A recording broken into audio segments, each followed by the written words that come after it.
Hello, my lovelies. This is Paisley Wilde, and welcome to the Spaces Between. I am broadcasting live via Rumble. I should be going out on the airwaves, and you should be catching me here, there, and everywhere that you might find me. And it's all new to me. So, yes, if you have any questions, I am trying to see where they might be. For those of you who are familiar with me, you've caught me live on YouTube in the past. You may have seen me live on Twitter, also known as X, with Lucky One. And I'm also on Truth Refugee now.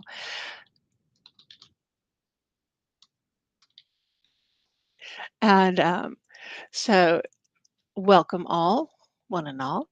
Yes, yes, yes. If you want to email me directly, my email is wildpaisley@gmail.com. That is WILDEPAISLEY@gmail.com. And my handle on X is at Wild Paisley. So that's the little at symbol, of course. Wild Paisley. It's WILDEPAISLEY. And that same goes for Rumble. Should be relatively easy to get a hold of me. I hope. It should be, anyways. So, lots of news going on in the world of the weird and stuff this week and month and year. Because yeah, there's a lot going on. It's crazy what all is new in the world. It's a busy time. There's a lot happening astrophysically, astronomically. Um, there really is. Um, what with the full moon, the new moon energy. I don't know about the rest of y'all, but full moon always knocks me for a little bit of a loop and makes it a little hard for me to sleep, um, which is always an adventure. And then, yeah, it just does. And then, yeah, it just does. I don't know why. Lots of energy, probably. And then we've got the eclipse coming up, the equinox. We've got some planetary alignments coming up, as I mentioned the other day with Lucky One. That was yesterday, and so yeah, lots of stuff coming up. So I hope you have your energy hats on and are ready to keep yourself grounded well. Um, so real basic way to ground yourself if you're wondering, and I will mention it just because hey, you know what? It's not bad to know, bad to have it available, and just make sure you are visualizing yourself grounded. You can do it sitting or standing. You can do it laying down, either way, whatever is going to work for you. Um, and I'm going to say that work for you quite often because the wild way is your way, really, truly. What works for you? And hey, Gemini, how's it going? There's a bunch of people are going to be popping in. I'm going to say hello because it has been a while since I've seen some folks, and or perhaps since they've seen me.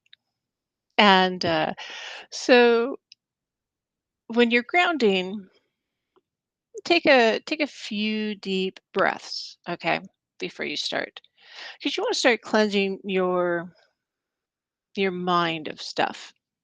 And it's hard sometimes because if you're like me, you have a little bit of a squirrel brain that's like, ooh, shiny all the time. And it's hard to get off that ADHD wheel of stuff because we've gotten into the habit of, oh, this isn't what I want. I'm just going to hit click next. It doesn't really matter what we're watching, whether it's online, if it's on TV, if it's on our phones or what. We're ready just to hit the next button um, at the drop of a hat, really, truly.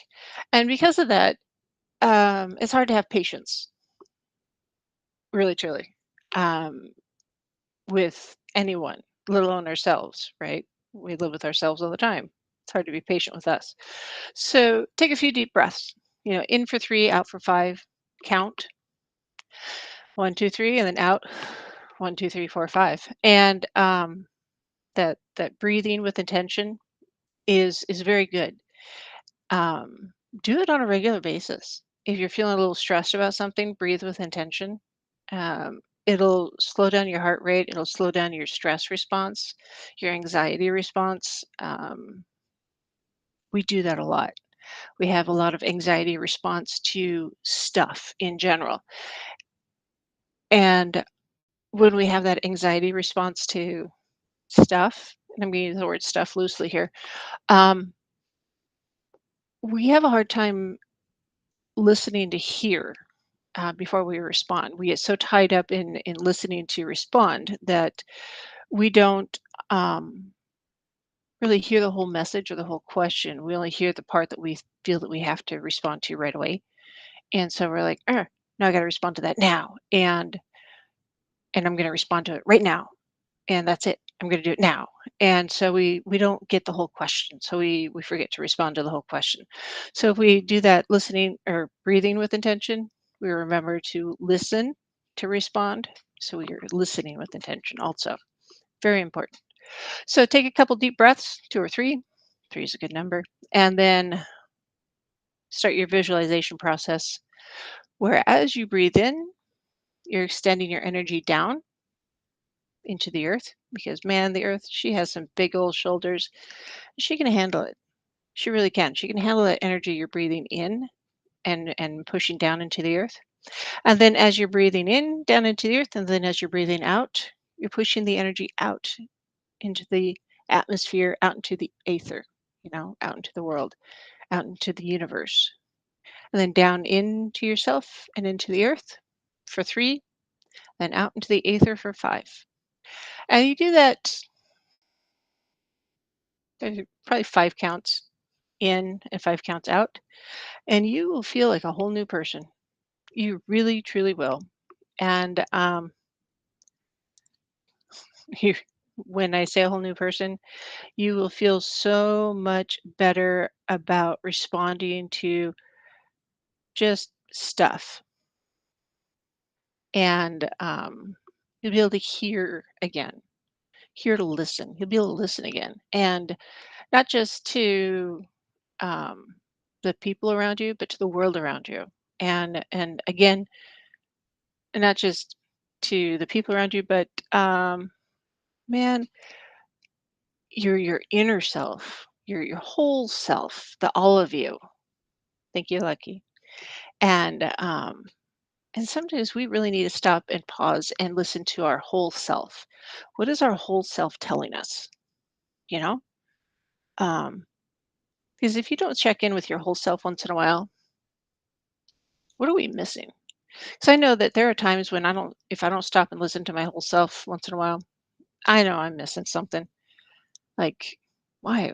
Why do I have that shoulder twinge right here? It's just achy. I'm going to ignore it for a little bit. And then I keep ignoring it for a little bit. Next thing you know, I have to have shoulder surgery. Yeah, don't do that. I don't recommend it. It's not good for you. It really isn't. So, but yeah, that whole grounding and centering, so good for you.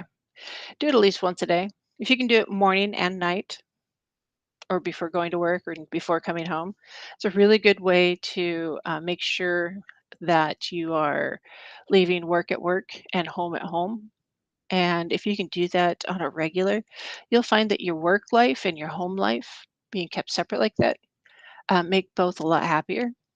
Because if you can leave your work life at work and your home life at home, you're not having them spread to one another. And there's a lot less stress there because I know I'm one of those people that tends to bring work home and home to work. And there's a lot of stuff that I just don't need to do. And so in doing that whole intentional breathing and stuff and grounding, I don't. And that's just better for everybody, right? So my plan for the day, truth and gatekeeping. It's really sad. We're still talking about gatekeeping. It's 2024, kids. Why are we doing this? I mean, seriously, why? Um, it's a really big deal still, and I don't get it. Why? Why are we still talking about gatekeeping?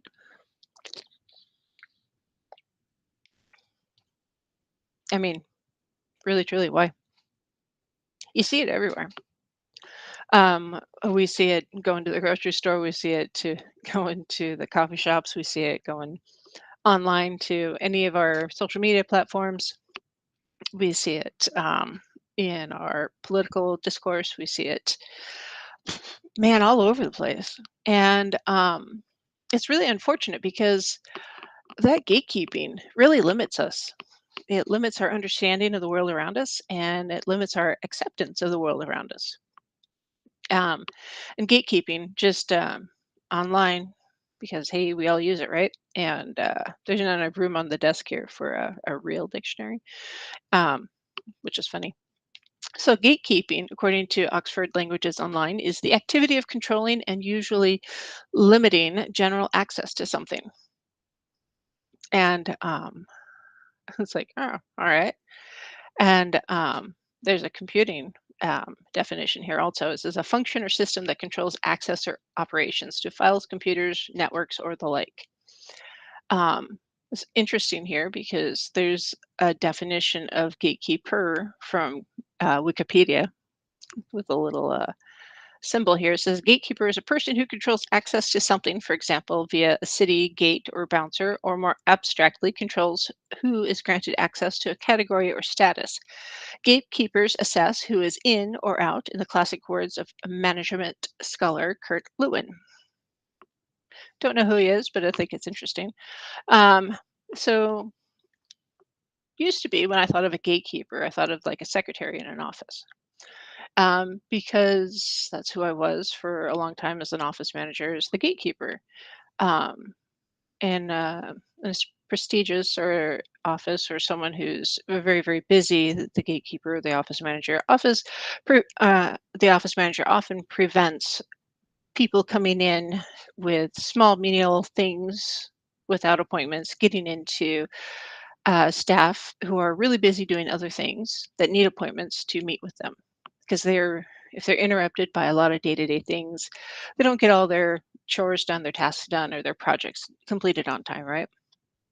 And why is this relevant? It's because if you're interrupted constantly, how much stuff do you get done? I mean, stop and think about it. If you're trying to fold your laundry and you have to get up and let the dog out and in and out and in and out and in every 5 minutes or so, how much laundry are you getting folded? Not much, right? Or if you're trying to bake, if you have to keep setting stuff down and coming back and back and forth and back and forth and back and forth, how often are you going to forget an ingredient? Pretty often. I mean, cake doesn't rise if you don't have the right amount of baking soda or baking powder in it. It kind of messes everything up. Or what if you think you put sugar in, but you didn't? Now your cake's going to taste a little funky. Or what if you forget to put salt in? That's going to taste a little weird too. I mean, you have to have all those equal amounts or the right amounts of proportions in there. And if you're constantly being interrupted, things are going to go be wrong. Um, or if you're an engineer and you're trying to draw up plans and make sure everything's in place and correct, and you mislabel something because you're constantly being interrupted by the phone ringing because your secretary or office manager isn't answering the phone correctly, you're going to miss something. And so that slows down your day and slows down your ability to complete your tasks on time. So that's when a gatekeeper is very, very necessary. And so that's when gatekeeping is appropriate, correct? You set your hours and your times when you can be interrupted or when you can schedule appointments because, yes, I know I'm going to have someone come in at 10 a.m. And at that point, I'm going to have my project set aside. I have an hour allotted to have this meeting, and then I'm going to return to my projects because that's what I have scheduled, period. End of sentence. And that's what's allotted. And at the end of day, at 5 o'clock, I'm putting everything away. I'm going home to spend time with my family because you know what? That's what I'm doing. I'm gatekeeping my time. So gatekeeping is a real thing. And we have to do that with our private time also. Um, like, how often do we have door to door salesmen? Not as much today, generally, as we did, say, in the 80s and 90s. That happened a lot more. Um, I remember Kirby vacuum cleaners going door to door. Funny story. Growing up, we had Rhodesian Ridgebacks. Beautiful dogs. Love them. Very family oriented. Excellent dogs. Very smart dogs. And we had one. She definitely was very much a family dog. And we had this guy stumble up from the back of the house and knocked on the door. And our dog really wanted to eat him. Um, and he just wouldn't take no for an answer. And it's like, dude, our dog's going to eat you. And he was making a big uproar. And he just there's something off about him. Anyways, the neighbors called the cops on him. It was back when you could dial 0 to get law enforcement. And anyways, they came in and they arrested him and took him away because he had stumbled up from, like, the tracks, basically, and it was drunk and disorderly, and it was just a big deal. Yeah, our dog would have eaten him at the time. Um, so our dog was our gatekeeper. Then my dad was home, and we weren't in danger, but our dog was our gatekeeper. And a lot of people have dogs as gatekeepers because, hey, they keep those. Um, uh, we need we need uh, we need someone or something, sometimes like a dog or a good dog, to warn those away that are just like, you shouldn't be here. A friend of mine has a sign outside that says, "We don't believe in Jesus here. We're too broke to buy. We know who we're going to vote for. I don't need you to pray for us. I charge $50 an hour for soliciting if you're here to sell something or something like that. And if you knock on the door, you're be ready to pay me or something like that." And it's like a big 20 by 30 sign with all bullet points. And nobody has knocked on her door in probably 5 years. And it works. Her sign is her gatekeeper. So this is examples of when gatekeeping is 100% appropriate. And so, oh, hello, Aether Archives, Mr. Don. Don says, we need a tapestry. Tapestry in the back.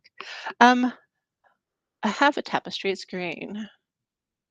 I think it's in a box somewhere.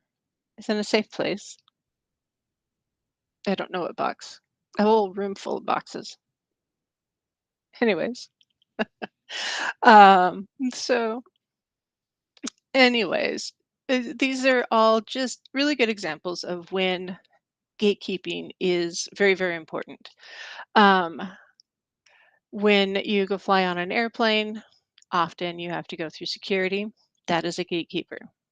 Um, those gatekeepers are there. They are checking your ID. Often they're patting down your pockets to see if you have. I mean, if they have to touch you, they run a little scanner to see if you have any crazy metal.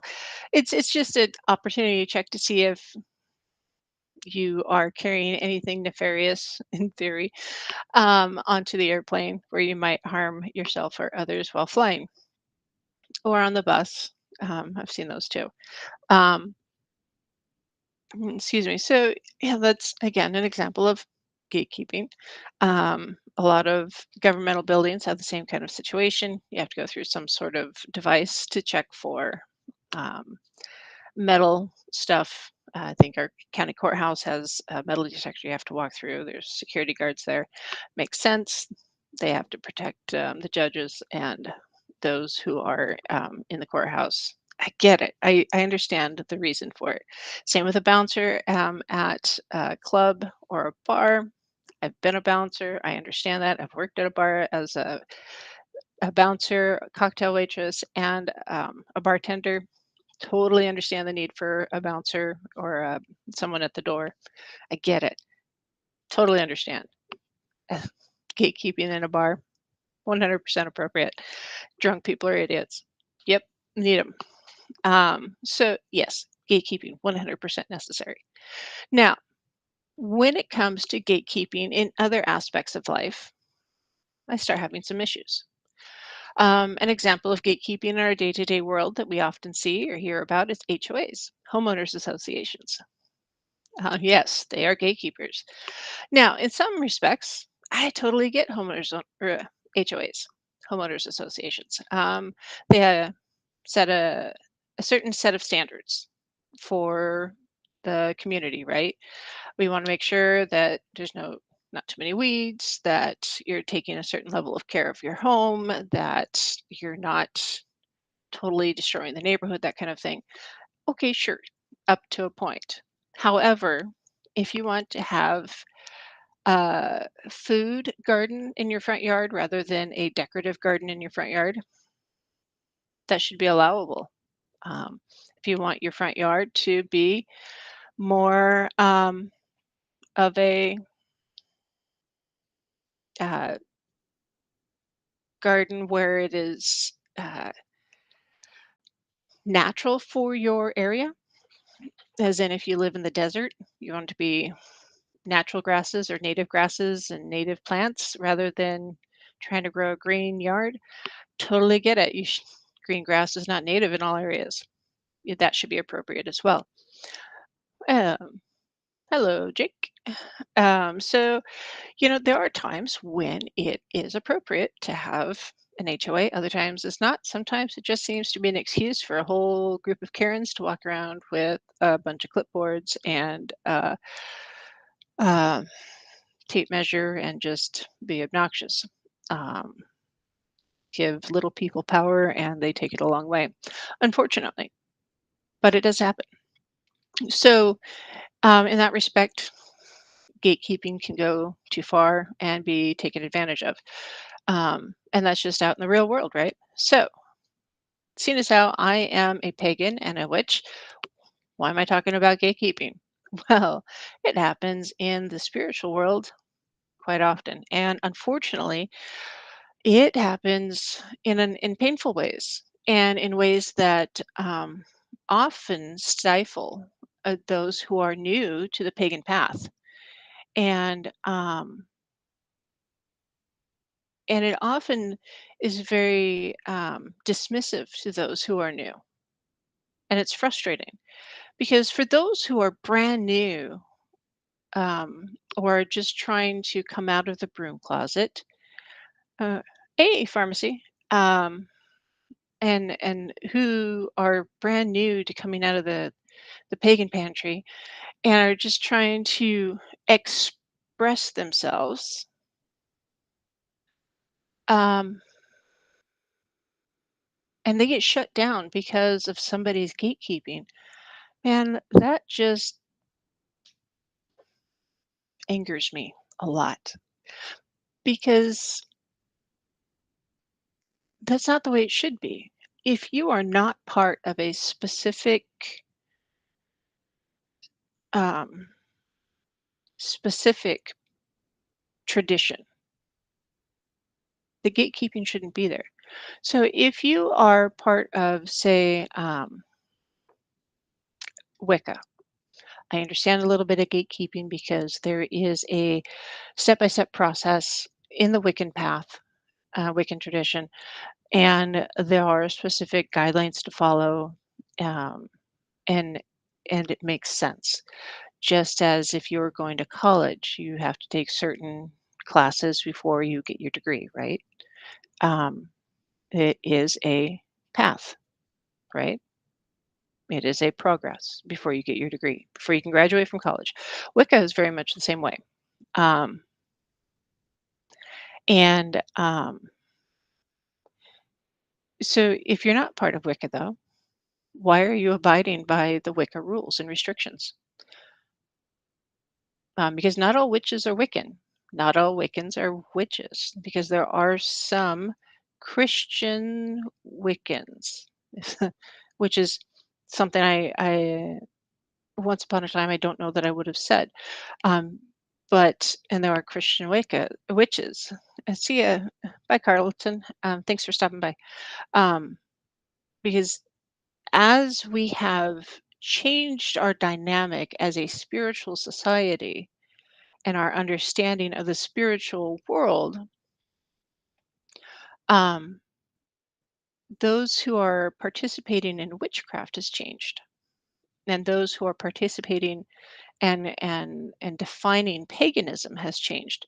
The neo-pagan movement, if you will, has changed a lot. Oh, so much. Oh, my stars. In part because so much of paganism overall wasn't really written down. It was a word of mouth type of thing long before, um, excuse me, long before written language. It was word of mouth. Um, we told stories to one another by the campfire. Our elders told stories to pass the traditions from one to another. That's why the elders had acolytes to teach, and then those acolytes became the elders, and it became a progression, right? And their minds weren't full of technology and phone numbers and passwords, so they had different memory places to store stuff, and so they were able to remember all this. And nowadays, we have everything. We try to write it down so we don't forget things as much. I'll leave it there because I have a memory like a Swiss cheese. And so now the Christian movement has changed also. There are some fundamentalists that are absolutely 100% Christian, is this, period, end of story. We have some that are pagan, this is this, end of story. And then we have some that are a blend, which is interesting. And we have some that are witchcraft, it's this, end of story. And then there are some that are witchcraft can be anything.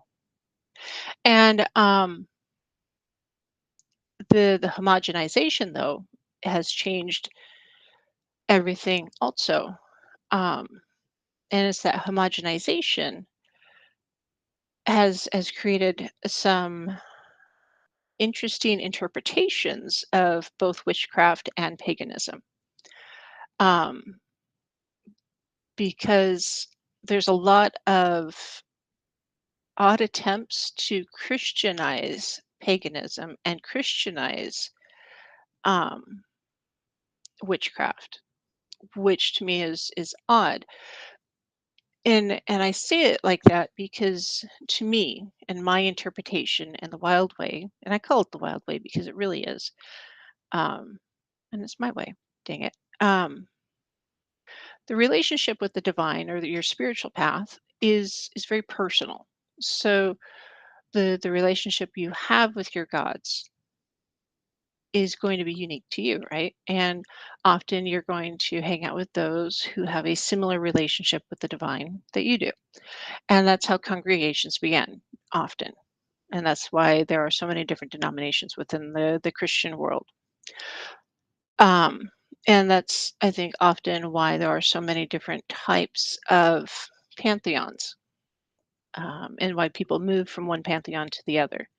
So, as there are, like the Greek pantheon and the Roman pantheon are slightly different but similar. Some are going to be more comfortable. Thank you, Gemini. Some are going to be more comfortable within the Greek pantheon, and some are going to be more comfortable in the Roman pantheon, even though they're so similar. They're a little bit different, right? And then there's going to be some that are going to be more comfortable in the Egyptian pantheon. Some are going to be more comfortable in the Gaelic. Some are going to be more comfortable in the Nordic. And some yet are going to be more comfortable in any one of the North American tribal pantheons, which there's quite a few different pantheons there as well. And so as you learn about the different deities, you're going to find that certain gods or goddesses are going to fit you better, and it's because your understanding of them and your relationship building with them is going to fit you better, fit your understanding better. So instead of being an eclectic individual, you're becoming more intuitive. You're intuiting your relationships with the different deities better, and and this intuition is leading you to develop better relationships. And then you come up against this brick wall of gatekeeping, where someone says, well, if you follow Isis, how can you follow Zeus? They're two different pantheons. Well, by golly, you can, because um, we live in this great big giant melting pot of a world where we have this ability to communicate with all these different people around us who are sharing information around us, either by the internet or by books or by word of mouth, where we can share all of this information and learn from one another all of this different information about the different deities. Now, some of it is interpreted through the lens of Christianity, yes, but a lot of it is because we can go out and do our own research nowadays. There's a lot of books out there. Yes, don't be afraid to pick up a real book and learn something. It's good for you, kids. It's not all on your phones or on a computer. Go to your local library.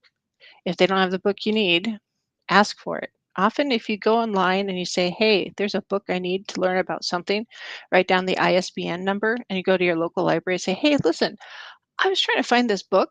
It's this ISBN number. Do you think you guys could order it so I can check it out and read it? Sometimes they'll actually order it so you can read it there at the library. And, you might be the only one that ever checks it out, but you never know. Or they might do a book loan program. Because local libraries like to have their members informed. Believe it or not, um, librarians were the first rebels, and so this ability to learn about um, different entities, different spiritual leaders in the world, and different definitions of what the different deities are, is huge. So don't let someone say, "Hey, you can't learn about them because that's not your real pantheon because you follow this deity over here and that's not that's a gatekeeper, that's someone who's trying to stop your ability to learn. Nobody can stop your ability to learn, so that's a gatekeeper who's blocking you. And when someone's gatekeeping you like that, don't let them, because nobody has the ability to stop you learning but you. And um and and that's not okay, unless you've accepted them as your teacher, I guess, or your educational guide, um, and you've sworn oaths to them or have bought and paid for their program. Not even then, I guess. I can't even think of a reason. If you are 100% committed to their um, path, that's the only path you're going to follow, and you're going to be in their society, then I suppose that would be when you don't learn outside of them. But you should always be learning. You should always be studying. Don't ever stop learning. You should always be studying and learning more about the spiritual world around you. Um, Otherwise, you're going to get caught up by something you don't understand, and being blindsided by an entity that you don't understand is a bad thing. So, um, yeah, just don't do that. Always learn. Um, yeah, don't ever stop. Don't ever stop learning. It's good. Um, so, um, that gatekeeping thing, yeah. So that's when it comes to knowledge. So when it comes to tools and things and stuff, if someone says, well, you can only buy crystals from XYZ vendor, you can't buy them from 123 vendor. Generally speaking, I'm going to call BS on it, because BS is BS. We all know where the bullpucky is. It comes out of cows. We don't need it to come out of somebody else's mouth. Give them a toothbrush, tell them to go wash out their mouth, and leave them alone, and ignore them from period.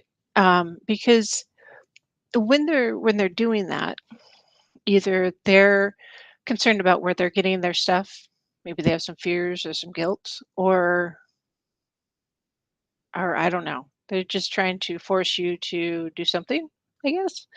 Um, I don't get it. Generally speaking, if you can't afford to go out and buy new stuff, then don't.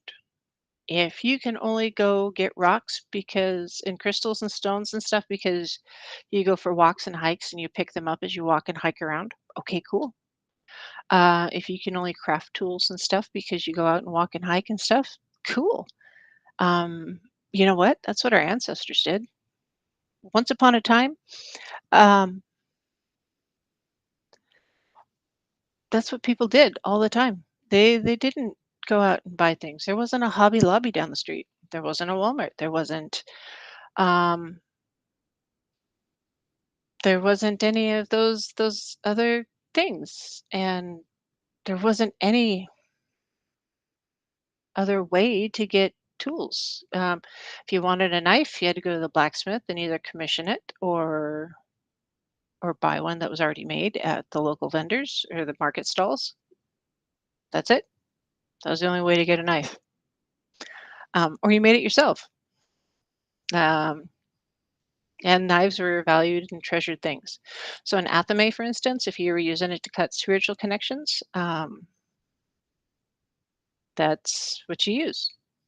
Um, the knife that you ate with and the knife you did everything with. That's why cleaning your tools was so important. You used it for everything.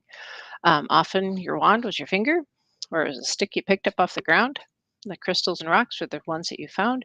You kept them in your belt pouch.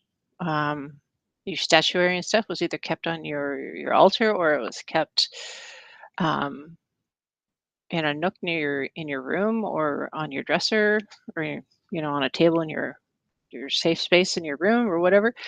And it wasn't so much that you had special tools for anything. It was all a limited thing. So that's only the priesthood often had special tools and equipment, and that was only because it was gifted to them from someone else, and not because they had extra stuff. It was either it's like, "Hey, thank you for healing this person," or "Thank you for helping my elder pass from this life to the next," or something like that. It wasn't because they passing on riches for this task or that task. It wasn't something like that. You generally speaking, the priesthood and such, and the priesthood, they had things because it was they were honored and revered, instead of demanding payment, um, to for the afterlife, if you will. They were just regular folks. It's like, and it was payment for services. Like, hey, I'm going to create this elixir to help you because I'm trying to heal you, and I need something for my time. So hey, thanks for the chicken, or thanks for the extra knife, or the furs, or the hides, or the haunch of venison, that kind of thing. And so it wasn't like paying the Pharisees to get into heaven, kind of a thing. So that exchange was different, um, and it wasn't so much that um, the goal wasn't to get rich, and it was to help people and to communicate with the divine and to explore the divine within yourself and to better yourself. And so now it's often seems like those who are trying to lead or gatekeep or trying to control that and trying to limit that understanding, and it's vexing. It's very, very vexing because it's not the way it should be. No one has the right to control your information. Nobody has the right to limit your understanding or your communication with the divine. Anytime you want to try to reach out and to communicate with your spirit guides or your um, the divine or the entities that you work with, that's entirely up to you. Now, if you're not comfortable or if it's your first time and you want a priest or a priestess or someone who's more experienced to work with you, that's something else entirely. Don't be afraid to ask for help with someone who has done it before or someone who has communicated with them before. And that's why often someone who is new will work with someone who's been through this before or has been on this path before. And that's why the apprentice or the acolyte and the priestess or the priest, the leader. That's why that relationship exists. But going online saying, "Hey, what spell do I use?" That means you haven't really done your research. You don't understand what the correspondences are, what herbs work best for this deity, or what stones correspond with this, or what calling the corners are, or calling the elements are, or what elements work best for this, or hey, why should I face the east, or why should I face the west, or what candle should I use, or hey, what's the significance of fire, or why should I ground before I do this, or what's the purpose of salt? Should I use a circle or should I not? If you don't do the research and keep track of your notes in a notebook, which I totally recommend keeping a notebook and writing down your thoughts and keeping track of what you're doing, very, very important because you're going to want to look back on that yourself, or if you ever have an apprentice of your own, so you can go back and say, hey, guess what I did when I had that question? It's a good idea. Or if you have kiddos that you're trying to teach later, good idea to have that notebook. Um, you know, don't let the gatekeeper stop you from learning. Don't let the gatekeeper stop you from doing the things. And if someone says, "Well, you should never buy stuff at the thrift store," why not? I buy a lot of stuff at thrift stores, secondhand stores, auctions, yard sales, that kind of thing. Do you need to cleanse it? Yeah, absolutely, you do. I cleanse everything I buy. It doesn't matter where I buy it from. I don't know who's touched it. I don't know where it's been. I don't know what the intent it was used for or made for or anything like that. So yeah, I cleanse it. I mean, it's like going down to the or to the department store and buying a package of underwear. Do you wash the underwear before you wear it? Yes. Ew.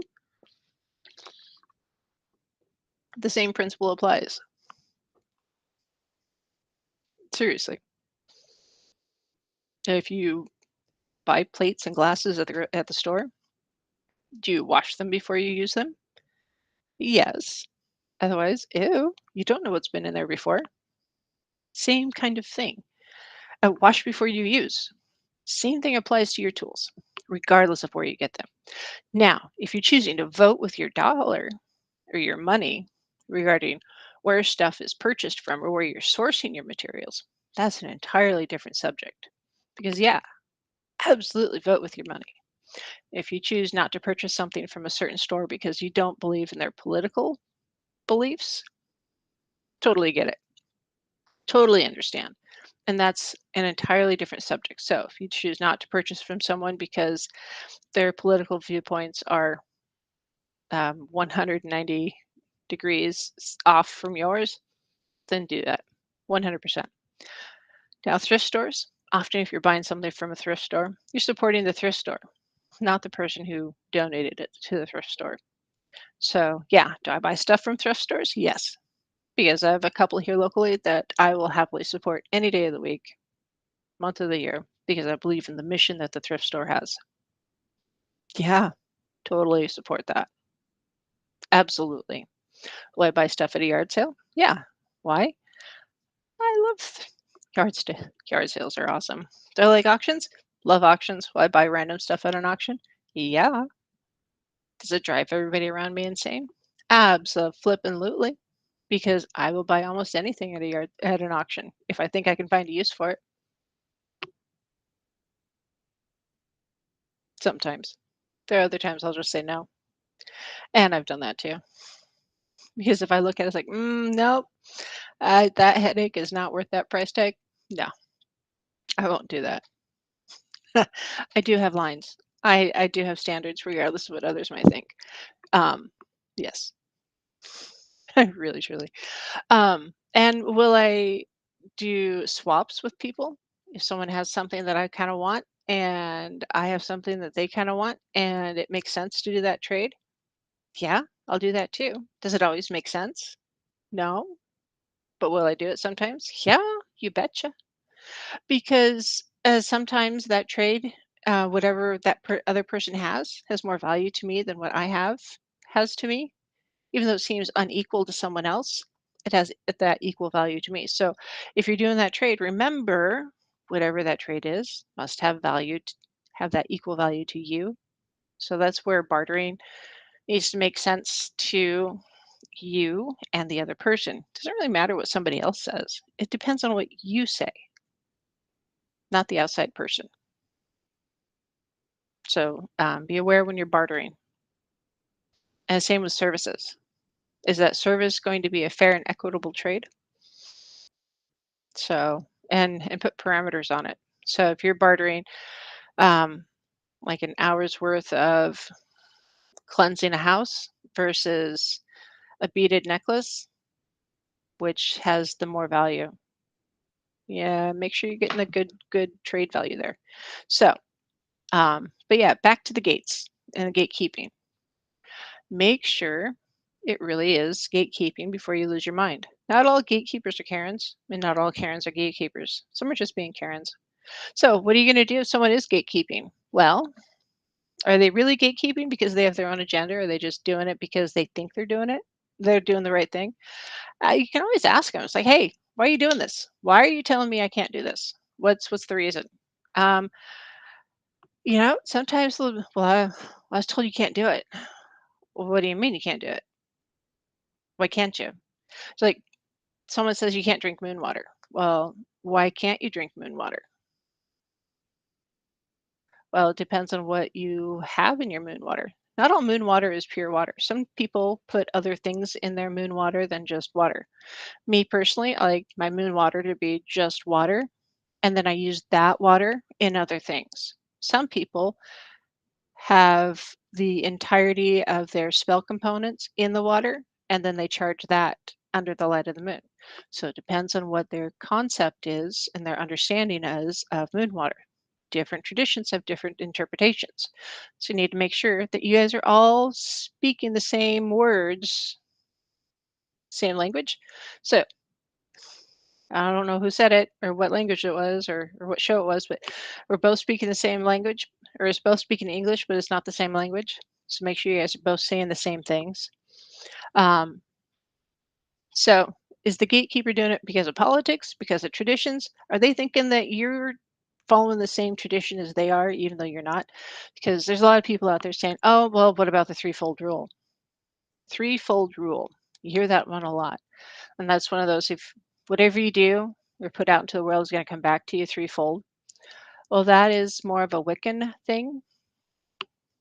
I'm not Wiccan. I don't really believe in that particular one. I do feel that whatever you're looking for out in the universe is what you're going to find. So if you're angry at the world, you're going to find anger all the time. I do feel that. So if you're generally happy with the world, you're going to find more happiness, but that's something else entirely. So yeah, why, what, that threefold thing. Um, yeah, so be careful with that. Um, if they're not, or if you're not Wicca and they are, and they say a threefold rule, it's like I get it. I understand that's your path, that's your tradition, that's your thing, but it's not mine. So that doesn't apply to me. It's just like if as a witch and as a pagan, um, someone who's a Christian says, "Well, you're just going to hell." Like, no, I'm not actually, because that's not my path. That's your path, not mine. Regardless of what you feel, um, I'm I'm not going that direction because of your beliefs. Sometimes people gatekeep because they're threatened by the way you believe. They don't understand that you feel so light and free and at ease within your own path because you feel so relaxed and welcoming and open in your path, and they don't understand it because they feel restricted by their own, and it's frustrating to them because and they're threatened by that because they don't feel that same way about their own path, and and it makes them feel maybe a little insecure and a little frustrated within themselves, and threatened by that. And so it's a place for conversation rather than an argument. So it's like, hey, it's okay, just breathe. That's going back to that grounding that we talked about at the very, very beginning of the show today. What's, take a deep breath, Remember to listen to hear, not to speak. Um, and then, well, hey, what's going on? Why are you saying that? That's not not my path. And maybe they have some other conflict. Maybe they want what you're trying to do, but they don't know how to ask to do how you're doing it. Or maybe they want to be able to do the same thing that you're doing, but because they feel restricted by their path or their own beliefs or the gatekeeping that's been imposed upon them, that they don't know how to get out of it, because that happens. So I guess there's supposedly there's like 5 levels of gatekeeping. There's the individual level. That's the one where we impose upon ourselves. The communication level, that's speaking back and forth. The organization level, that's the one within. So if you're like the glass ceilings, or the hiring, firing, the like not hiring, firing. It's the boss, the manager, supervisor, that kind of levels. And then the social institutional level, that's oh, that would be like, oh, hold on, I got to actually open the tab. I want to make sure I have it correct before I speak it. Um,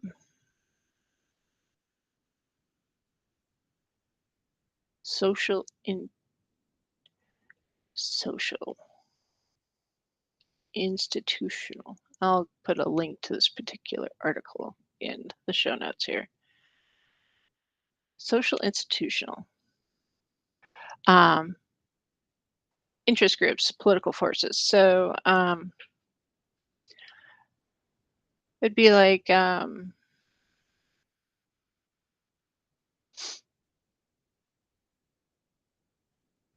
financial access, awareness. Um,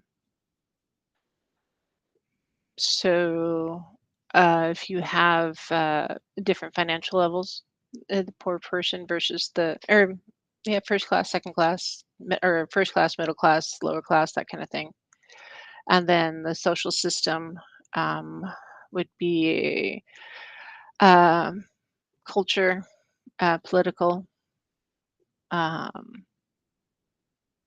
so geopolitical, because some people are stuck in a certain place because of their geopolitical beliefs.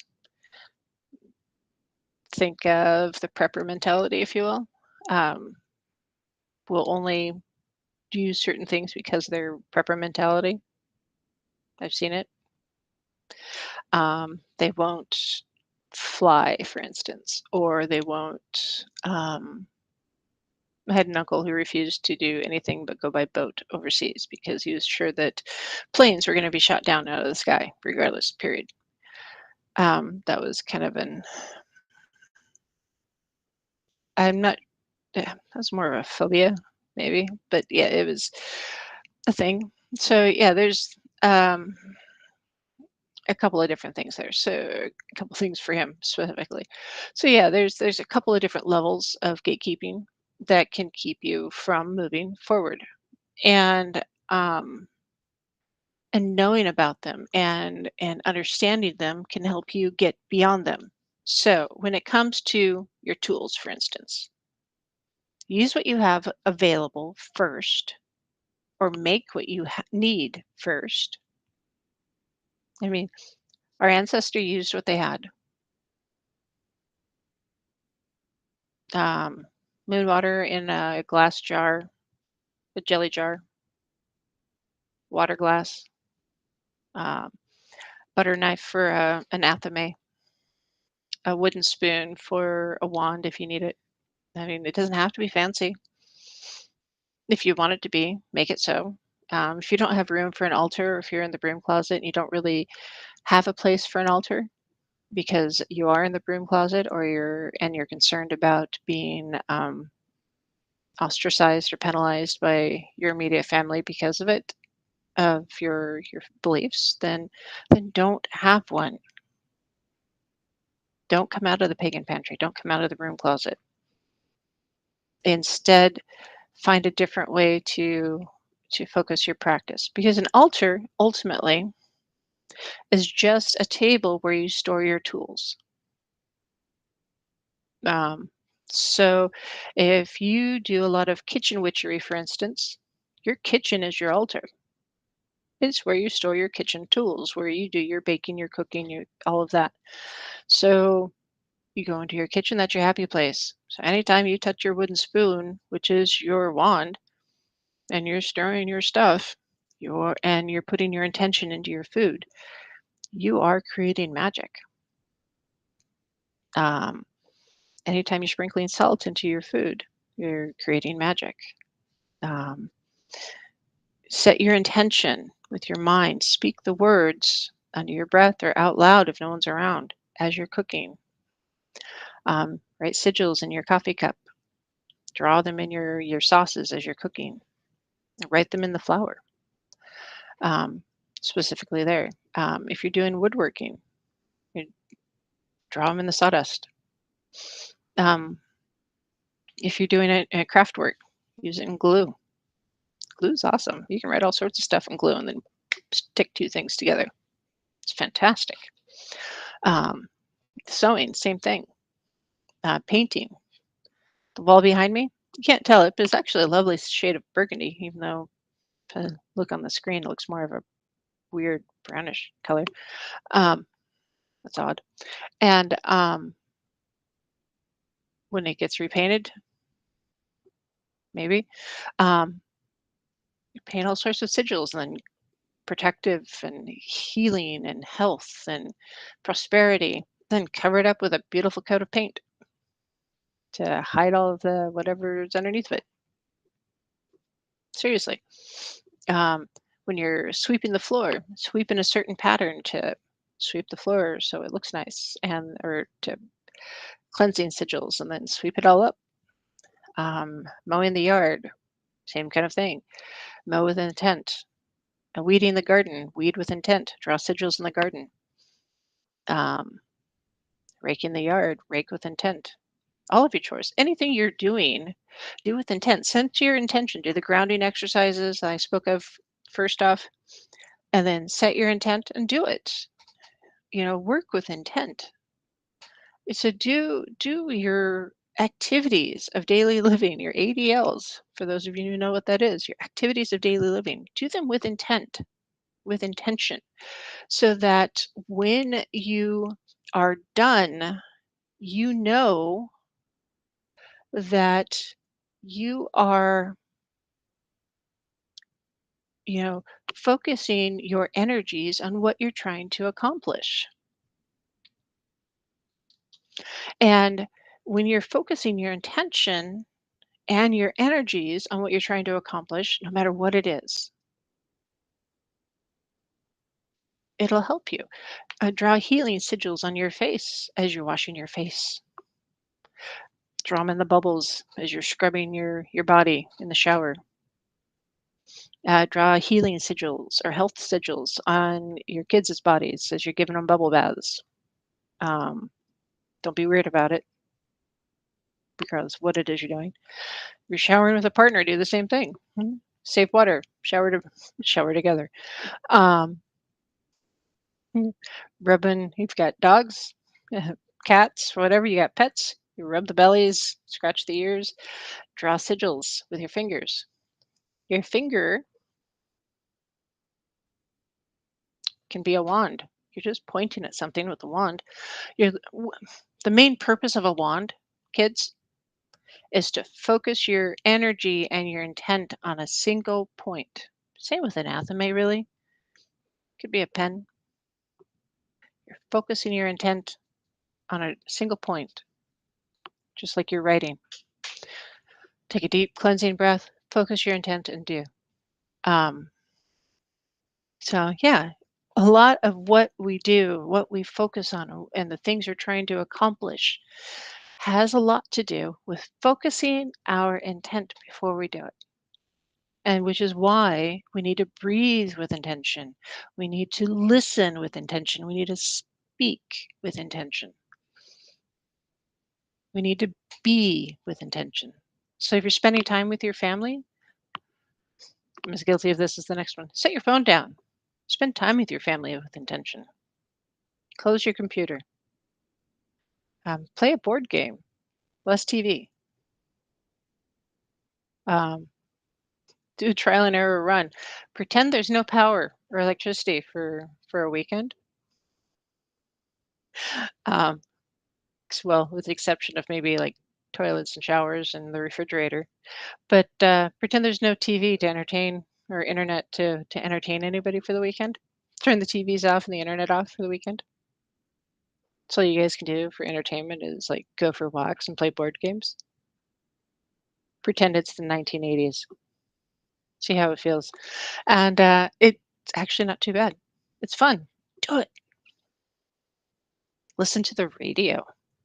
You'll be disappointed by the quality of music. I'm sorry, because a lot of it's repetitive unless you can find a golden oldie station. But still, it's not bad. And it's a good example. And it's worth it. So speak with intention, listen with intention. And if you have to gatekeep, gatekeep with intention. But the intention should be to learn, not to block somebody else's ability to learn. And gatekeeping should only be to protect, not to learn. So, on that note, I am going to wrap it up. Been doing this for a whole hour. It's been a while since I did a spaces between. So, for those of you who have not heard before, the spaces between, well, here we talk about a variety of stuff because truth is rarely in the extremes. It's in the spaces between, the stuff in the nitty gritty, the stuff that falls through the cracks. It's not over here on this side. It's not over here on this side. It's right here in the middle, the spaces between. So I'm Paisley Wilde. If you want to reach out to me, send me an email. It's wildpaisley@gmail.com. You can catch me on X or on Rumble, um, or I've got a Substack, and it's at Wild Paisley. That's at WILDEPAISLEY. You can also find me at truthfrequency.com. So look forward to seeing more of you. I'm going to try to do this a lot more often because, hey, I'm awake again. I had that long COVID, and boy, howdy, was it a mess. And yeah, so anyways, looking forward to chatting with you and doing more in the future. Remember, listen with attention. This is Paisley Wild, and I will talk to you again.